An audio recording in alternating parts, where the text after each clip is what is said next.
नमस्कार दोस्तों, स्वागत है आपका एसएससी सॉल्यूशन वाले की यूट्यूब चैनल पर। दोस्तों आज हम लोग रीजनिंग में नंबर एनालॉजी का पार्ट नंबर 11 करने वाले। अगर इसके पहले के पार्ट आपने नहीं देखे तो उनको जाके जरूर देख लीजिएगा, क्योंकि हर एक पार्ट हमारे चैप्टर वाइज और यूनिक क्वेश्चन होता है जो आपके आगामी सभी परीक्षाओं में जैसे SSC, CGL, CSL, MTS, GD, railway, bank, NTPC, DRDO, UP police, Bihar police, Delhi police, आप किसी भी गवर्नमेंट एग्जाम की तैयारी करो, सभी परीक्षाओं में रीजनिंग में नंबर एनालॉजी दोस्तों कुछ ऐसे सेट पर्सन के क्वेश्चन होते हैं जो आपके एग्जाम में अक्सर पूछे जाते हैं। जैसे कि हमारे इस टाइप के क्वेश्चन आपने नहीं देखा होगा। कह रहा है यहाँ पे 12 से जिस प्रकार से 72 बनना है, सेम उसी रिलेशन से उसी लॉजिक से आपका 22 यहाँ पे 242 बनना होगा। यानी कहने मतलब दोस्तों ये कि आप कहते हो कि 12 संग 72 होता है, लेकिन सेम उसी लॉजिक से आपका 22 संग यहाँ पे 242 होना चाहिए। लेकिन अब आपका 22 संग 242 नहीं होता, यानी कि इसमें ये लॉजिक लग ही नहीं रहा। तो आप किस तरीके से इस क्वेश्चन को करोगे?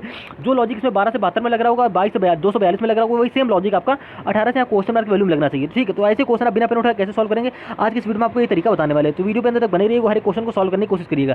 जैसे कि रीजनिंग का दोस्तों हमारा नंबर लॉजिक का पहला क्वेश्चन इस प्रकार से होने वाला कह रहा है, दिए गए विकल्पों में से संबंधित संख्या ज्ञात कीजिए। यानी कि दोस्तों यहाँ पे 69 है, यहाँ पे 87 हो रहा है। तो भाई 69 और 87 आप देखो काफी छोटा सा गैप हो रहा है। यानी कि आप क्या करोगे, 69 में कुछ जोड़ दो, 87 बना लोगे। ये लॉजिक पहले आप लगाएंगे, ठीक है, क्योंकि काफी छोटी संख्याएं हो रही हैं। तो आप क्या करेंगे, 69 में आप क्या जोड़ोगे, 87 बन जाए। तो आप क्या करेंगे, डायरेक्टली देखो, अगर आपको पता नहीं ऐसे नहीं आ रहा तो आप क्या करें, 87 में पक्का बिल्कुल काम करिए। ठीक है, यानी क्या करेंगे, 87 में 69 घटा देंगे तो आपको 17 में 9 जाएगा, आपका 8 बचेगा। ठीक है, 7 में 6 बचेगा, 1 बचेगा। यानी कि दोस्तों कहने का मतलब ये कि 69 में हम लोग 18 जोड़ दें। आपको पता चल गया ना कि आपने 87 में अगर 69 को हटा दोगे तो आपको पता चल जाएगी 69 में हम क्या जोड़ें कि आपकी 87 बन जाएगी। तो भाई सीधी सी बात निकल के आएगी, 69 में हम लोग 18 जोड़ देंगे तो आपकी यहाँ 87 बन जाएगी। लेकिन सेम इसी पैटर्न के आधार पर क्या करोगे भाई, पहली संख्या यानी कि 69 में हमने 18 जोड़ी तो 87 बनी। सेम इसी आधार पर आपको पहली संख्या यानी कि 77 में 18 जोड़ो तो आपके यहाँ पे 97 बनना चाहिए। लेकिन जैसे अपना 77 लिखोगे, इसमें 18 आप जोड़ोगे तो 8 हमारा होता है 15, यानी कि लास्ट डिजिट हमारे जोड़ने में 5 आ रहा है और हमको यहाँ दे रखा 7, यानी कि ऑप्शन नंबर 1 गलत हो जाएगा। अब इसी प्रकार से ऑप्शन नंबर बी आप चेक करेंगे। बी में क्या है, बिल्कुल फास्ट तरीके से देखेंगे। ठीक है, कि कैसे हम लोग बिल्कुल फास्ट तरीके से सॉल्व करते हैं पेपर में। अब यहाँ पे 117 दे रखा है, बिल्कुल एक एक चीज हम आपको लिख के बता रहे हैं। अगर दोस्तों में लिखना ना हो तो पेपर में करना होता,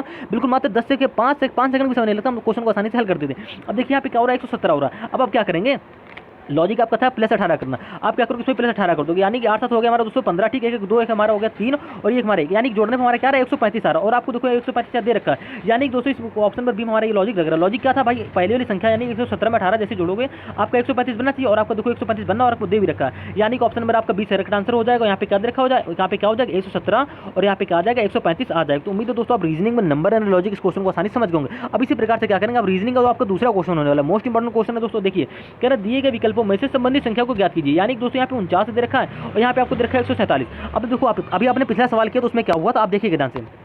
पिछला सवाल आपने किया तो इसमें 69 और 87 हो रहा था, यानी कि गैप काफी आसपास था, तो आपने जोड़ के बना लिया। लेकिन जब है इस सवाल आपको ऐसे दे दिया, यानी कि यहाँ पे 49 दे रखा है और यहाँ पे 147 दे रखा है, यानी कुल मिलाकर दोस्तों आपको 49 से 147 बनाना। तो आप कैसे बनाएंगे, तो आप क्या करेंगे भाई 49 में से क्या करोगे, आपको 147 बन जाए। तो आप कुछ ना करिए, आप 49 में क्या करेंगे, जोड़ना लॉजिक लगा के इसमें आप लगा देंगे गुणे वाला लॉजिक। आपको देखो जब भी आपको ऐसे नंबर लॉजिक सवाल आ जाए तो आपको जोड़ गुणा भाग घटाना स्क्वायर क्यूब सारे लॉजिक माइंड में आप रखेंगे। तो यहाँ पे आपका स्क्वायर क्यूब जोड़ घटाना सारे लॉजिक नहीं लगेंगे, सिर्फ आपके यहाँ पे मल्टीप्लाई यानी गुणे वाला लॉजिक लगेगा। अब भाई 49 में से क्या करोगे, आपको 147 बन जाए। आप कुछ नहीं करेंगे, 49 में क्या करेंगे भैया 3 की गुणा कर दीजिए, क्योंकि आप जानते हो तीनों हमारा क्या होता है 27 होता है, 80 लग गया, 2 3 को 12 तो हमारे क्या हो जाएगा 214, यानी कि 147 आ रहा है। और देखो आपको 147 यहाँ पे दे रखा है, यानी कि उसने सवाल में क्या किया, सवाल में उसने भैया दोस्तों बस इतना किया है कि 49 में 3 की गुणा करके और आपके यहाँ पे 147 बन गया। सेम इसी प्रकार से यानी कि पहले नंबर में आपको यहाँ पे 71 में 3 की गुणा करनी है। तो भाई 71 में जैसे आप 3 की गुणा करोगे तो आप देख लीजिए, करके देख लीजिए, आप बिल्कुल करके बता रहे हैं। 71 में जैसे आप 3 की गुणा करोगे तो आपका 3 के 3 3 21, यानी कि आ गया 213, लेकिन आपको दे रखा है पे 203, यानी कि ऑप्शन नंबर आपका ए गलत हो जाएगा। अब इसी प्रकार से ऑप्शन नंबर बी आप चेक करेंगे। बी में क्या 63, लॉजिक क्या था भाई 3 की गुणा करनी, तो 3 का हमारा क्या हो जाएगा 9 हो जाएगा, 3 हमारा क्या हो जाएगा 18, यानी कि 189 आ रहा। और देखो आपको 189 दे रखा है, यानी कि ऑप्शन नंबर बी आपके यहाँ पे क्या हो जाएगा दोस्तों करेक्ट आंसर हो जाएगा। क्वेश्चन मार दिया दोस्तों यहाँ पे क्या आ जाएगा 63 आ जाएगा और यहाँ पे क्या आ जाएगा 189 आ जाएगा। तो उम्मीद है दोस्तों आप रीजनिंग में नंबर एंड लॉजिक इस क्वेश्चन को आसानी समझ गए। ऐसे क्वेश्चन आपके एसएससी जीडी और एमटीएस और सीएसएल में अक्सर पूछे जाते हैं। इसी प्रकार से आप क्या करेंगे, रीजनिंग का जो आपका तीसरा क्वेश्चन है कह रहा है दिए गए विकल्पों में से संबंधित संख्या को ज्ञात कीजिए। यानी दोस्तों यहाँ पे देखिए अब यहाँ पे क्या हो रहा है, यहाँ पे छोटी संख्या बिल्कुल सबसे छोटी संख्या 7 है, यहाँ पे क्या हो रहा है 329 हो रहा है। अब 7 बहुत छोटी संख्या अपने आप में, 329 काफी बड़ी संख्या। अब थोड़ा ध्यान से देखेंगे तो 7 का अगर क्या करें आप स्क्वायर करते हैं, 7 की स्क्वायर का 49 होती है। अगर क्या कर रहे हैं 7 की क्यूब कर ले, भाई 7 के स्क्वायर से नहीं बना सवाल, ठीक है। आप क्या करोगे यहाँ पे 7 की क्यूब करोगे, क्यों कर रहे हैं, क्योंकि भाई 7 काफी छोटी नंबर है, अगर जोड़ के और गुणा करके सवाल नहीं हल होगा। आप क्या करो 7 की क्यूब करो, क्योंकि आप जानते हो भाई 7 की क्यूब हमारी क्या होती है, 1 मिनट 7 की क्यूब भैया हमारी होती है 1 मिनट हाँ 7 की क्यूब भैया होती है हमारी 343। ठीक, अब 343 बाद में बना लिया, यहाँ पे बन गया 329 बनना, यानी कि 7 की क्यूब से कम हो रहा है। कितना कम हो रहा है, तो आप देखो क्या करो, आपने 7 की क्यूब में क्या करो, अब 343 आपको 329 बनाना, तो आप क्या करो इसमें 14 घटा दो। 14 क्यों घटा रहे हैं, क्योंकि भाई आपको 329 यहाँ पे बनाना है, तो आप 743 में 14 घटा लो। अब आप ये भी कह सकते हो कि हम क्या करें 7 में 2 की गुणा करने जो हमारा आ रहा है उसको इसमें घटा दो। तो आपने 7 में 2 की गुणा करें आपकी 14 है। अब 343 में यानी कि 7 की क्यूब में 14 घटा देंगे। 14 कहाँ से आया, क्योंकि 7 में 2 की मल्टीप्लाई कराई, ठीक है। तो आप जैसे घटा दीजिए, तो यहाँ पे 13 में 4 जाएगा आपका 9 बचेगा, यहाँ पे 3 में 2 1 जाएगा 2 बचेगा, यहाँ पे आपका बचेगा 3 बचेगा, ठीक है। एक मिनट हाँ, सारे ऑप्शन तो यार आपको काफ़ी लंबे, हाँ एक मिनट ठीक है। देखिए यहाँ पे क्या होगा, आप 14 घटाएंगे तो यानी कि 13 में 4 जाएगा आपका 9 बचेगा, ठीक है। यहाँ पे क्या जाएगा, 3 में से 1 जाएगा 2 बचेगा, यहाँ पे 3 आ जाएगा, यानी कि 329 आपका बन गया। कैसे बना, आपने क्या करी 7 की क्यूब में 7 की 2 गुना करके घटा दिया। अब सेम इसी प्रकार से इसमें कर देंगे आलू, यानी कि क्या करना है, फिर 9 है, 9 की क्यूब सबसे पहले क्यूब करो, तो 9 की क्यूब भैया हमारी क्या होती है 729 होती है, ठीक है। 9 को क्यूब आपको याद होनी चाहिए।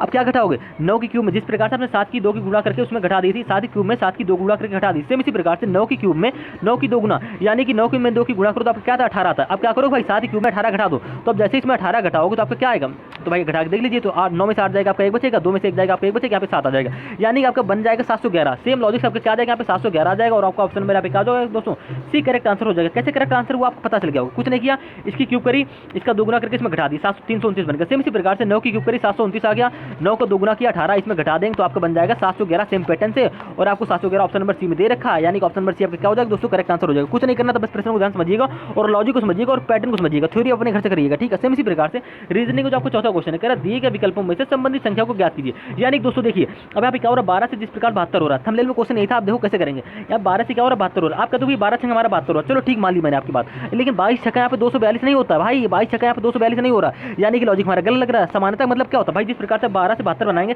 सेम उसी पैटर्न से 22 से यहाँ पे 242 बनाएंगे, तो आपके लॉजिक में गलत लग रहा है। अब आप क्या करो, 12 से भाई 72 बनाने की तरीका आपका और भी होता है, क्या करो 12 में क्या करो, अगर 12 में 2 की भाग कर दो, ठीक है, 12 में 2 की भाग कर दो, यानी कि 12 गुणे 12, एक बार 12 लिख लो, ठीक है। उसके बाद क्या करो 12/2 की इसमें गुणा करा दो, यानी कि जैसे आप 2 की भाग 12 में दो तो आपका 6 आ जाएगा। अब ये 6 गुणे 12 करते हो क्या हो जाएगा 72 हो जाएगा। अब इस पैटर्न से भी 72 बना सकते हो ना, बना सकते हो ना। अब सेम इसी प्रकार से आगे देखिए, आगे देखने मतलब दोस्तों ये है कि आप क्या करिए, अब देखो यहाँ पे 22 है, आप क्या करोगे 22 लिखोगे, किसी गुणा कराओगे तो 22 में जिस प्रकार से हमने 12 में 12/2 की गुणा कराई, सेम इसी प्रकार से 22 में 22/2 की गुणा कराओगे तो ये 2 से 22 कटेगा, क्या आ जाएगा 11 आ जाएगा। अब इसी 11 की 22 में गुणा करा दो तो आपका क्या आ जाएगा, तो 11 दूनी 22 की 2 80 लग गया 2, ठीक है। 11 दूनी 22 2 हमारा क्या हो जाएगा 24 हो जाएगा, यानी कि 242 आपका बनना है। किस पैटर्न से बना आप समझ गए होंगे। अब सेम इसी प्रकार से इसी पैटर्न के आधार पर आपको कुछ नहीं करना है, यहाँ पे करना है 18, यानी कि क्या करोगे 18 में किसी गुणा कराओगे, 18 में गुणा कराओगे 18/2 की, क्यों, क्योंकि भैया हमने 12 में 12/2 की गुणा कराई तो 72 आ गया, 22 में 22/2 की गुणा कराई आपको 242 आ गया, सॉल्व करने में। सेम इसी प्रकार से भाई 18 में 18/2 की गुणा कराओगे तो 2 से 18 कटेगा, आपको ऊपर आएगा 9। अब 9 गुणा 18 करो तो 18 में हमारा क्या होता है 162 होता है, ठीक है। आप कैलकुलेशन देखो मजबूत करो, देखो हमारी कैलकुलेशन स्पीड में चल रही है, हम बिल्कुल एक एक चीज़ यहाँ पे एक अंक यहाँ पे लिख रहे हैं, तो आपको समझा रहे हैं। अगर लिखना ना हो तो दोस्तों बिना पेन उठाए क्वेश्चन को सॉल्व कर सकते हैं। अब आपको हम तरीका बता रहे हैं कैसे करते हैं। यहाँ पे आपका क्या हो जाएगा दोस्तों 162 आ जाएगा, आप क्योंकि हम आपको सिखा रहे हैं तो एक एक चीज़ बतानी पड़ेगी ना, एक्सप्लेन करनी पड़ेगी। 162 आ रहा और आपको ऑप्शन नंबर सी में 162 दे रखा है, यानी कि दोस्तों आपका ऑप्शन नंबर सी यहाँ पे क्या हो जाएगा करेक्ट आंसर हो जाएगा। कुछ नहीं करना था, मोस्ट इंपॉर्टेंट क्वेश्चन था और काफी इजी क्वेश्चन भी था, बस सवाल को ध्यान से समझेंगे। पहली बार देखेंगे तो नहीं समझ पाएंगे, अगर हर बार प्रैक्टिस करेंगे तो आप समझ जाएंगे किस किस प्रकार से हमारे नंबर लॉजिक क्वेश्चन बनते हैं। अब जैसे इसी प्रकार से सेम वही क्वेश्चन है, बस क्या कर रहा है यहाँ पे देखो संख्याएं चेंज हो रही है, इसमें पैटर्न अलग लगने वाला। देखिए देखो इतना ही लंबा क्वेश्चन था जिस प्रकार से 12 से 72 बना था, 22 यहाँ पे 242 बना, सेम इसी प्रकार से 18 से यहाँ पे क्या बना ये आपको बताना था, ठीक है। अब सेम इसी प्रकार से हमारा अगला क्वेश्चन, अब यहाँ पे देखिए क्या हो रहा है, यहाँ पे क्या हो रहा है, यहाँ पे 9 से 102 बनना है, 11 से जिस प्रकार से 146 बनना है, सेम इसी प्रकार से 13 से यहाँ पे क्या बनेगा ये आपको बताना है। तो कैसे बनाएंगे, तो भैया 9 से 102 कैसे बनना है, तो भाई 9 की अगर आप स्क्वायर करते हो डायरेक्टली 9 क्या होती है 81 होती है, ठीक है। 9 की स्क्वायर का होती है हमारी 81 होती है, लेकिन हमारा बनाना क्या 102 बनाना है। तो भाई देखो 9 की स्क्वायर ना करिए, आप क्या करिए 9 में 1 जोड़ लीजिए, यानी कहने मतलब दोस्तों हमारा ये है कि आप क्या करिए 9 में 1 जोड़ लीजिए, यानी कि 9 लिखा, 9 में अगर आप 1 जोड़ देते तो 9 हमारा क्या होता है 10 होता है।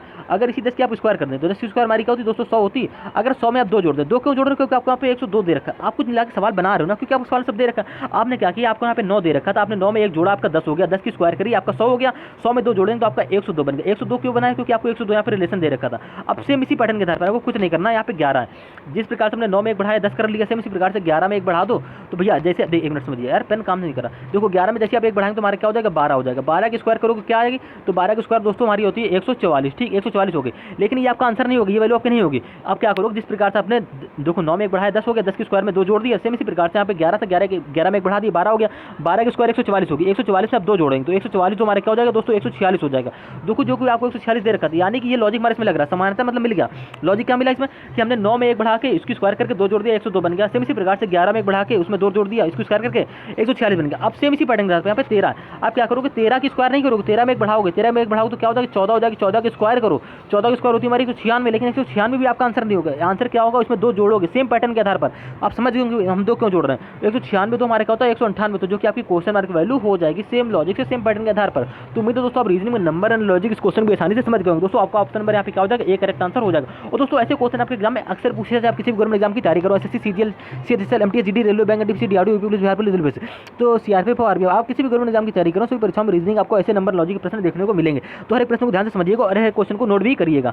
दोस्तों वीडियो थोड़े से हमने बिल्कुल फास्ट तरीके से बनाई, जिससे आप कैलकुलेशन या अपनी क्या करें फास्ट कर सकें और आपको जल्दी समझ में आए, क्योंकि हम स्लो बनाएंगे तो आपको समझ में नहीं आएगा, आप टाइम वेस्टिंग करोगे, वीडियो स्किप करोगे। लेकिन आप क्या करें बिल्कुल फास्ट तरीके से समझाएं, तो आप वीडियो बिल्कुल ध्यान से देखिएगा, हर एक क्वेश्चन को सॉल्व करने की कोशिश करिएगा। दोस्तों 5 के 5 क्वेश्चन हमारा अलग और यूनिक लॉजिक लगा। इसके पहले पार्ट को आपने अगर नहीं देखा तो उनको जाके जरूर देख लीजिए, क्योंकि हर एक पार्ट हमारे चैप्टर वाइज और यूनिक क्वेश्चन होता है जो आपके एग्जाम में अक्सर पूछे जाते हैं। तो उम्मीद है दोस्तों आप रीजनिंग के सभी प्रश्नों को समझ गए होंगे। मिलते हैं रीजनिंग के नेक्स्ट पार्ट में।